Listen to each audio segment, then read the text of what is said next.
Good afternoon, everybody. Real quick, because we have a Q&A after, so I don't want to take a lot of time. I just want to say thank you all for coming. This is our third day here in LA, and we're just so excited to present the film. After the film, we have special guests, Nicole London, who's the producer of the film. Great. Chris Wilburn, Miles' nephew, and also bandmate of Miles'. And special guest today, Corky McCoy. Woo! Who was a great friend of Miles, did the cover of Water Babies and On the Corner, and I believe another one. Big Fun. Big Fun, and a couple of albums, and also shot a lot of the home movies that you see in the film.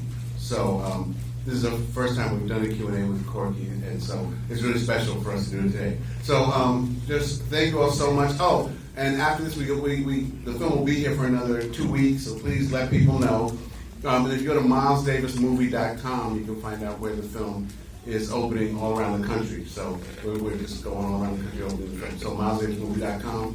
Again, thank you all so much. Thank you to Miles' family for letting me make this film. Thank you. The director of the film, Mr. Stanley Nelson.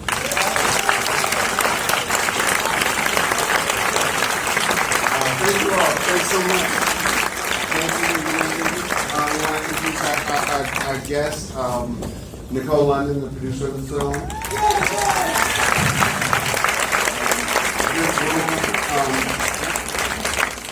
Miles' nephew, and also bandmate. And Corky McCoy. Corky, you gotta get on that here.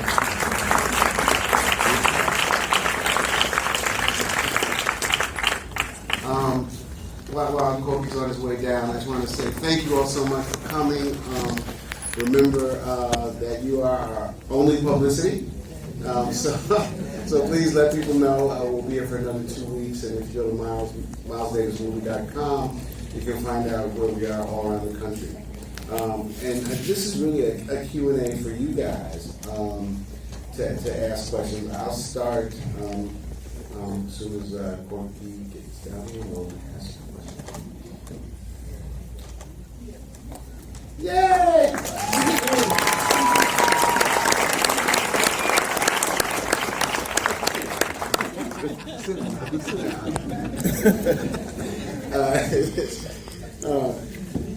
Corky, was kind of shy about doing this, but I just wouldn't listen to him. So I said I didn't want to hear it. Let me ask you the first question, Corky, because this is always interesting to me. How did you meet Miles? How did you and Miles first meet? Well, I was getting ready to get married. And I wanted Miles to be my fiance. But I had to look at New York to see him.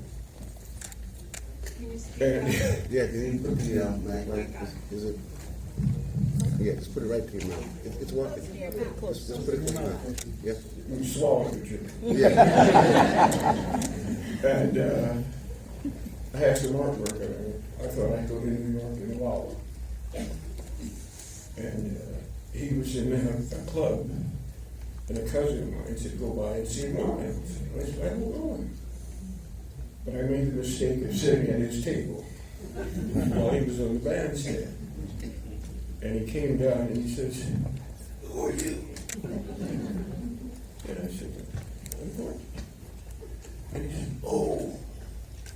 And we sat and talked, and he went back to work, and I hung around, and he said, come by the house. And he looked at a lot of the drawings and stuff I had, and he said, that's beautiful. He said, that won't work in New York. And I said, what do you mean? He says, you've got all kinds of mixed race people in here. I mean, New York is just not going to go for it. And I took it as his word, went back to Los Angeles and married the same girl I wanted him to meet. And she never met him for about, I guess, 4 or 5 years. And then he came to the house one night, and I asked him how he found me. And he said, well, a lot of people know you. And I said, no, Victor. Evidently, his lawyer, who was a friend of mine, had given me my address, and he said, "Are you still drawing that shit you used to draw?" And I said, "Yeah." He said, "Would you do some album covers for me?" And I said, "No," because he was insulted. I'm a sensitive artist. But he was, you said it for about 4 or 5 years. And he said, "You got to meet Maddie." And Maddie Claren is the artist that did Bitches Brew. But Maddie was, whoa. I mean, Maddie was out here and I was, down here. Maddie's chemical president was a president. But his work was magnificent. Maddie was from Germany. And he had a whole different sensibilities. He tried everything. He tried chemicals, he tried meditating. I didn't do that stuff. I'm from Los Angeles.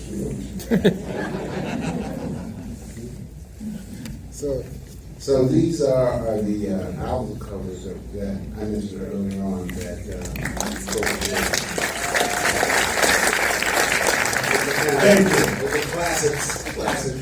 classic covers.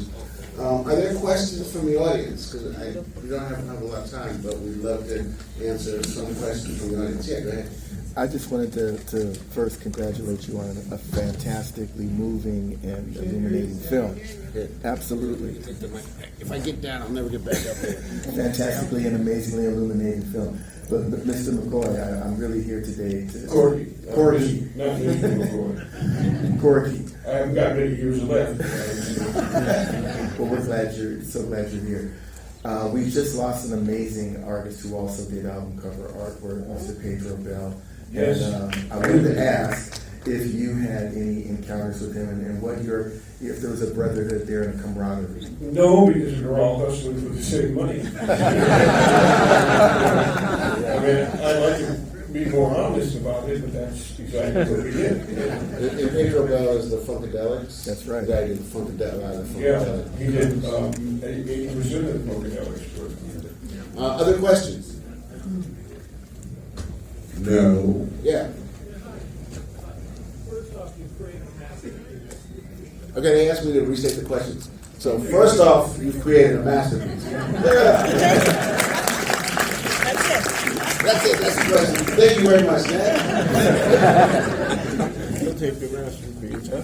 It wasn't a question, that was a statement. So thank you, Thank you. Nicole, for creating what will be around for generations to come. Secondly, did Miles Davis ever write poetry and lyrics? That's my question. Not as far as I know. Never, no poetry, no lyrics. Most of it was spontaneous. And if you watched him, he worked with a lot of little notes. And if you saw something that was musical, like some kid dancing in the street, that was music to Miles. Miles was like a river.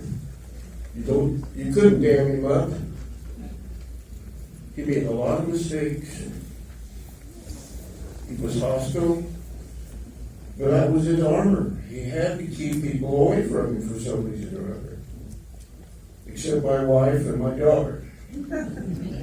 He would mention melodies, certain melodies, certain songs.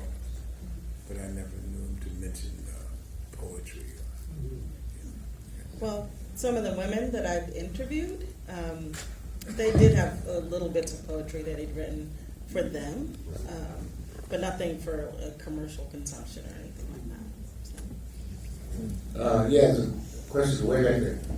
Stanley, could you talk about the selection of Carl Lumley for the voice of Miles Davis? The selection of Carl Lumley for the voice. Yeah, what happened with that was that when I started the film, I was trying to think of how we could, incorporate Miles' own voice into the film, and I started talking to Quincy Troop, who wrote the autobiography, And Quincy had, so the way I wrote the autobiography is, I had one of those little cassette recorders, from the 80s, and I would just put it down on the table between me and Miles would just talk for hours. And he had 40-something of those tapes, in the hour tapes. He had over 40 hours of Miles. And we arranged with Quincy to get the tapes from Quincy. And we spent maybe 6 months or more in the edit room trying to use those tapes, because that was really Miles' voice. We really wanted to try to use it, but when Quincy did the recordings, he didn't use he just used the mic that was in the little recorder. They would have the TV on in the background, the radio on. They would order food and eat hamburgers, pass the ketchup, all this stuff, during the and so we finally realized that the sound quality just wasn't good enough, that it wouldn't work. And that's when we said, okay, well, we have Miles' autobiography. We also have some interviews that Miles did later in his life. And so we'll fashion a narrative from that. And then we brought in Carl Lumley. I've known Carl, and he's a really good actor. And so we brought Carl in. We sent him some of those tapes to listen to try to, get Miles' voice. We had him do some stuff on the phone. We said, okay, that's close enough. With a little practice, he can do it. And we went in and we actually recorded Carl's narration as Miles in one long Saturday afternoon in a recording studio. Just went through the whole film and recorded the whole thing. Yeah. Most difficult period to cover was? The most difficult period to cover? I mean, they're all difficult for different reasons. The early stuff of Miles, there's a lot of still pictures, there's very little footage. Later on, I think, we wanted to cover the stuff from the 70s and 80s when, it's very controversial. Some people hate it, some people love it, but we really wanted to give it its due. So that was kind of hard.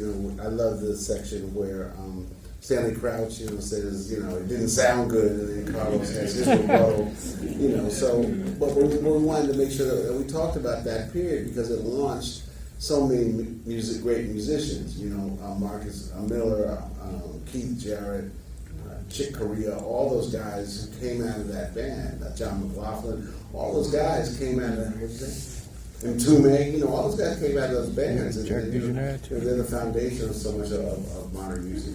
So they all have their different challenges. Here. Yeah. Hi, Stanley. Very great film. I enjoyed it immensely. Is there any reason why Cicely Tyson isn't speaking on the film? Yes, Cecily would not do an interview. Cecily said that she was writing her own autobiography, and I wouldn't agree to do an interview. We did everything we possibly could to get Cecily. We talked to her lawyer. We had Vince call her. We talked to her best friend, had her call her. We had a doorman call her, the dog walker, anybody we could find. And so, that happens. Sometimes we make documentary films that some of the people involved just don't want to speak. And so, but we do talk about Cecily, and she has mentioned that that's important. She actually called yesterday and she said, I've been hearing great things about the film. So, she knows. I just want to say what a fantastic movie this was, truly enlightening and beautifully crafted. This question is for Vince, and I wanted to know what it's like to have been a family member and have grown up with him. If he was guarded also as much with his family, or did he open up? Restate the question. If he was guarded with his family? No, I was saying that I was wondering what it was like to have grown up with Miles, to be a member of his family, and whether he was as guarded with his family as he was, in general, in terms of being self-protected. So the question was, what was it like to grow up with Miles, and was he as guarded with his family as he was with him? He was just honest, Either you accepted the honesty or you couldn't take it. You couldn't deal with it. But he's sensitive. He was sensitive, and he had a lot of love for his family, a A lot of people think he was cold and callous and didn't care, but he cared, and he was a hell of a chef, a hell of a cook. He wanted you to save your money, invest your money. If you were a musician in the family, be serious about your craft and dress well. One time I had a Nike outfit on, we were about to go on stage, and he looked at me and said, "You look like a fucking walking billboard." And run backstage and change clothes. He used to change clothes 6 times a day, 5-6 times a day. He said, "Where's my new outfit?" But he was very loving and very sensitive. Yeah, there's a question. Yeah, I got a question. In the early 60s, I used to listen to sketches of Spain, and I would see and so maybe I would see yellows and oranges and reds, listen to the music. And my question is, when Miles started to do his paintings, did he ever conflate those things where his music and the colors came together like I was seeing when I was listening? Yeah, the question was, when Miles started painting, did the colors kind of relate to the music? That's not what you were saying. Go ahead. Miles didn't like to fly. Right? Miles did not like to fly. I bought him his first set of colored pencils, and I told him to doodle. And he sent me a doodle from Barcelona, Spain, and he said, "What do you think?" And I said, "Just keep doodling." Corky, I want to ask a question. Corky, how did you come to shoot the film that you shot? So all the kind of home movie stuff, Miles boxing, Miles on the terrace at the end, Miles in his car, Miles on the beach, all of those things were things that you shot. How did you come to do that? Well, I had a friend, Harold Wiseman, who worked at Universal Studios, and I took Miles with me to work one day, and Harold came up and said, "Who is that?" And I said, "Miles Davis." And he says, "You know him?" And I said, "Kinda." Everybody knows me. And he says, "Well, if you're hanging out with him, film him." And I said, "Come on, Harold, he's a friend. You don't film your friends." And he says, he talks to Sandra and Blair more than he talks to me. He come to their house and he cook, wash dishes. These are things he didn't do at home. Because 80% of the time he was on the road. So he was just... Miles always had to be somewhere. And if he wasn't making music, he had to be somewhere. So how did you come to start filming? Harold Wiseman. He made me buy a camera. And Miles said it was okay? No. I would tell you, but the language you used is so shocking. And there are women and children here. Yeah, that's one question. I'd like to know, how long did the project take from start to finish for you guys? And the second thing is, with Miles' ginormous body of work, how difficult was it to choose the songs that you used throughout the film? So the question was, how long did it take? It took, Nicole, why don't you tell me about this? From the time I started on the project was probably March 2017, when I first started doing research on the film. So 2 years, and I'm still finishing the music, finishing a lot of the music. There's about 72 songs in the film, which I think might be unprecedented.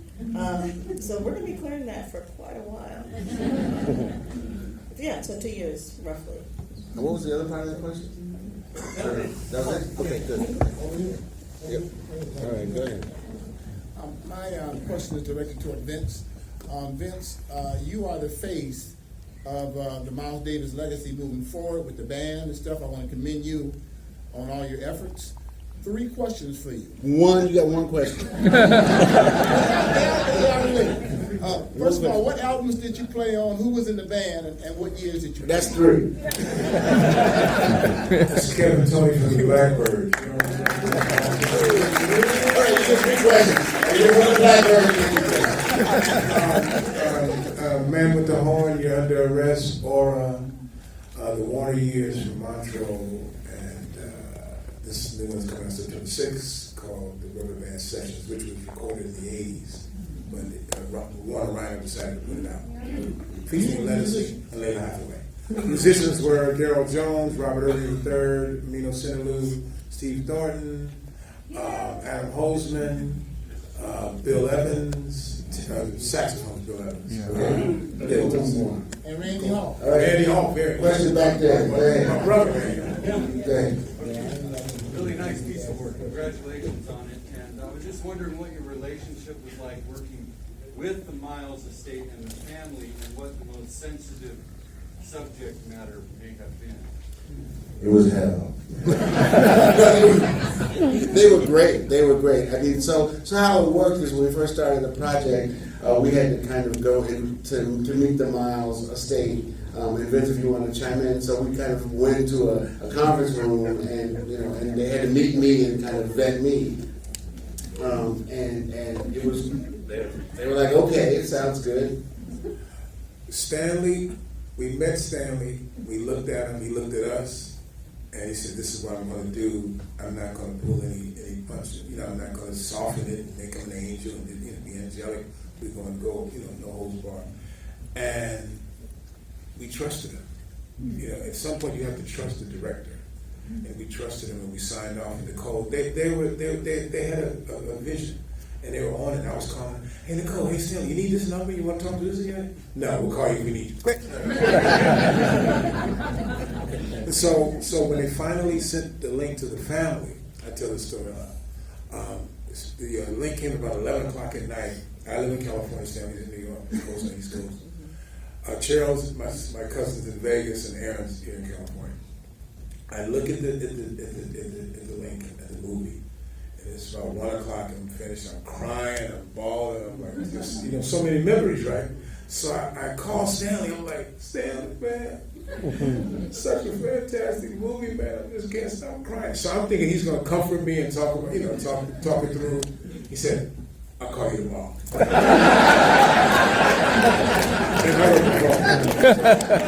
the family's very happy, and I tell you, the end with Corky really, I've seen him film 20 times at least all over the world, and it always has an effect on me, because that's true friendship, And Uncle Miles didn't have really too many friends, too many close friends, and Corky was one. So, thank you, Corky. And thank you, Stanley. Say it again? How old were you when you started playing in the band? About 18, 79, 20. How were some of the shows received when Miles, when Bill Graham brought Miles in, introducing Miles to all the hippies? How was what received? How was he received when he was introduced? With some of those shows with Bill Graham up in San Francisco. Go ahead, Corey. Bill Graham was a rock impresario. And whatever Bill did in San Francisco, everybody loved, because he brought a lot of money to San Francisco. And when Miles did the 2 concerts, there were only 4 musicians with Miles at the time. And 2 of them backed out. And Miles did that with a drum and a bass player. And it sold out. Yeah, I mean, there's lots of stories, and unfortunately we couldn't include all of them. I mean, one of the great stories is they put Miles on stage. What's the guy's name? Steve Miller. Yeah, it was Steve Miller. So so Steve Miller had top billing and Miles had second billing. So Miles was supposed to go on first, and Steve Miller. So what Miles did is he just didn't show up until the middle of. So Steve Miller had to go on because Miles didn't show up. So then Miles showed up and went in. We're on last. So that was Miles. I was just thinking. Sorry. Yes, sir. Yeah, thank you. Great work. Great work. I just want to ask a question about Miles as a hair trigger personality, and in particular, I'm thinking about one horn player, Sam Rivers. When he got Rivers, when he made decisions right away, invisibly. When you get rid of sometimes a quality player like that. I'm thinking about 1964 when he was recording. Yeah, I don't know anything about Sam Rivers and what have you. I don't know. No, he didn't have anything against Sam Rivers. Sam wasn't his kind of trumpet player. That's all it was to it. Saxophone player. Whatever instrument Sam played. He wasn't from Miles. I think it was Tony's. Okay. Here's a question way up in the back, and then these other people going wild over there. So. I just want to know, what is the story behind the On the Corner album cover? Because there's so many different characters and such a diversity. Did you hear that? I heard it. Okay, that's Corky's daughter who asked that question. I'm just joking. Oh, is that what? Is that my daughter? No. Where have you been all my life? I was just joking. Talk about this other corner. That's the first one, right? Yeah, I'm going over the first one, and it got a lot of complaints from the art department. When you're working with art directors, they have packaging attitude. In other words, is it going to grab you right away? Are they going to like the background color? I mean, strange, stuff. And my daughter was very young at the time. She didn't like it either. And now she has me signing autographs. But Miles liked it. Miles liked it. I mean, Miles, this was the shit I was drawing in the 50s. And that's what he called it. You still drawing that silly shit? Other questions? Yeah, go ahead. Me? Yeah.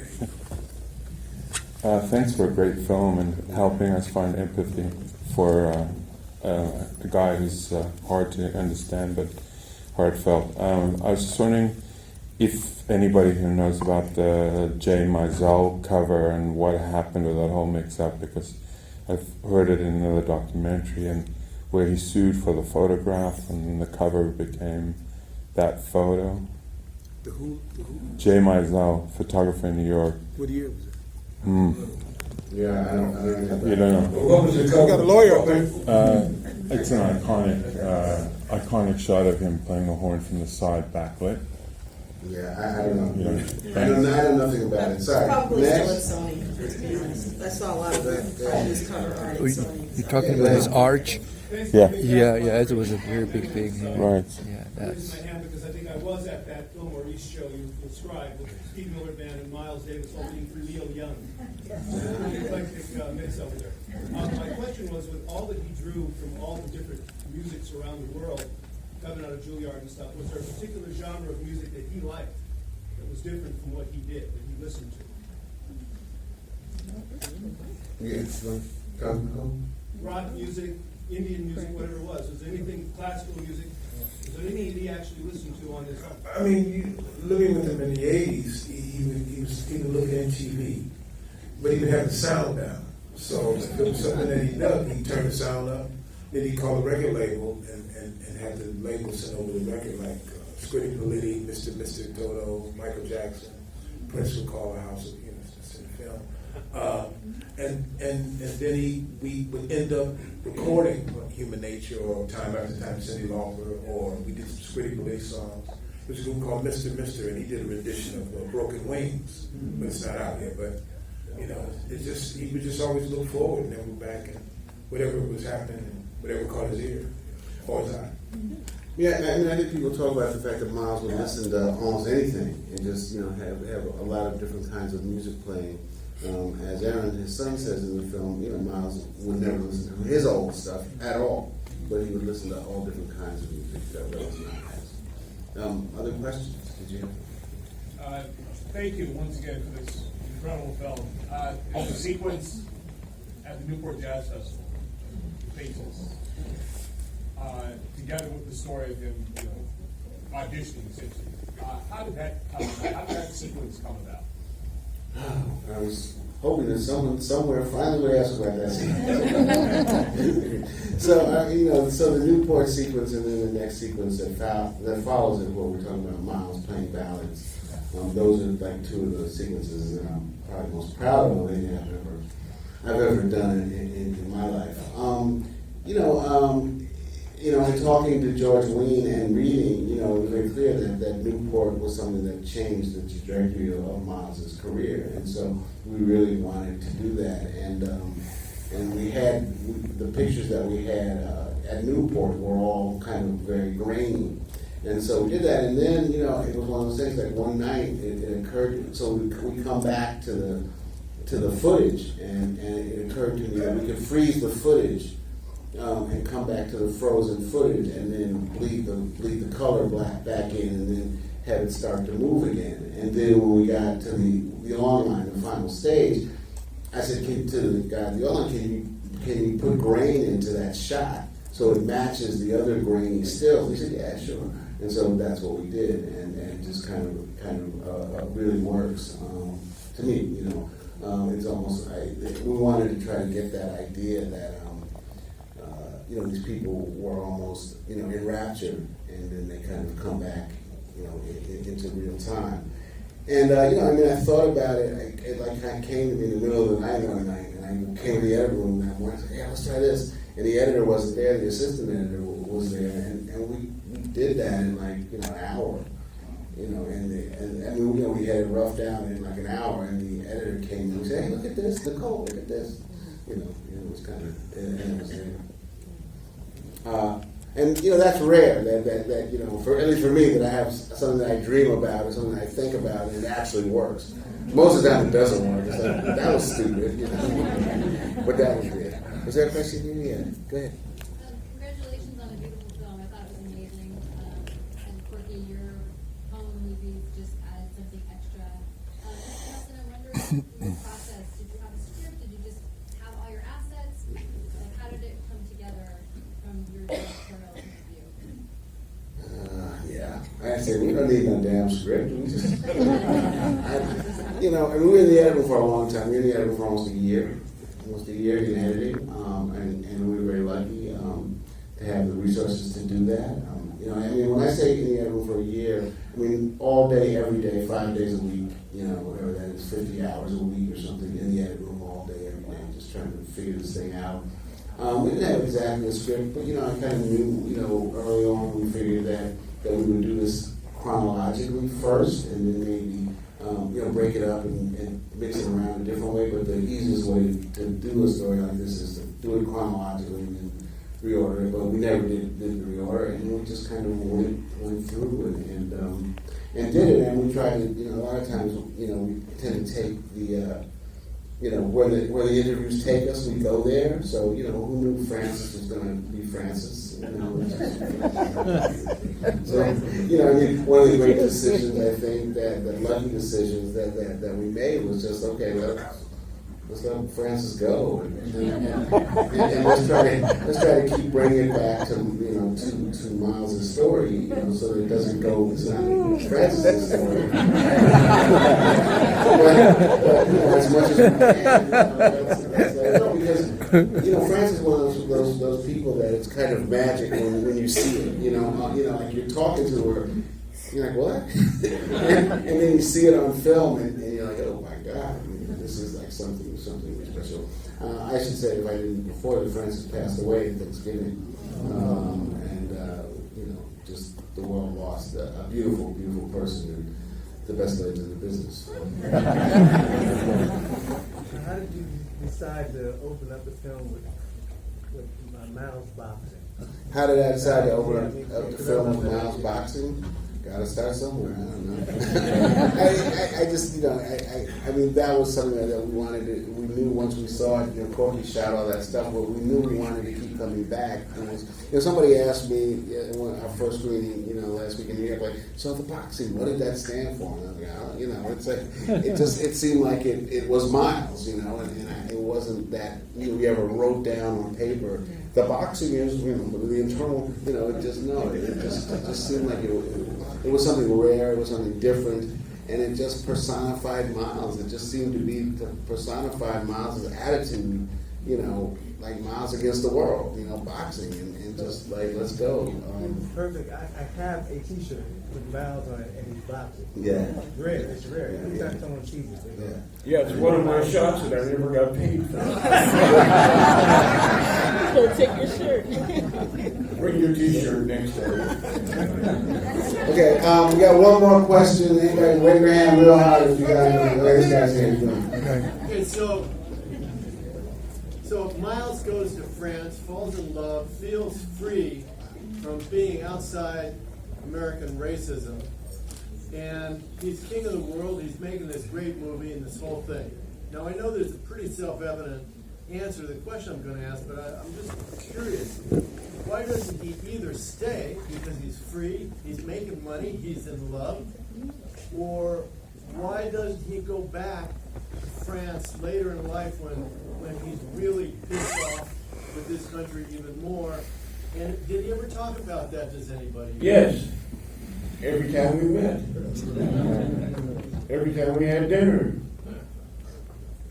The French are different than us. Yeah.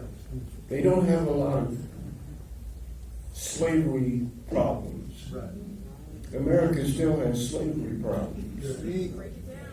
America doesn't forgive. America doesn't apologize. Yeah. America takes a lot of things for granted. So why did he come back? Why did he not? Because he's an American. Yeah. Right. Yeah. Right. That's the simple fact. Is this person standing up? I gotta, I'm sorry, but I'm gonna die if you don't ask this question. Okay. All right. And it better be a question. And it better be one. My question is, why in the movie, Miles is never shown relaxed at any time playing his music? Why? In 1971, I went to a concert of his here in LA. And on stage, he was laid back on a couch, like nice couch on stage, blowing his horn and everything. And I was talking to my wife about this. I've never seen a performer like him in 1971. And Okay, thank you. Thank you. Thank you for that. Miles did not play his horn laying down. He might have been really sick or hurt or something like that in that concert. But I've never seen a picture of Miles playing his horn laying down or sitting down ever. So my guess would be that he was really in pain with his hips or something, and that's why he was playing. Vince, you play with him? Yeah, thanks, man. I've never seen a couch on stage, so. So I mean, it might have just been a rare incident of Miles playing down. I just want to say we gotta go, right? I want to say thank you all so much for coming. Please let people know, please, Miles Davis, thank you all so much, and please let people know you are. Thank you.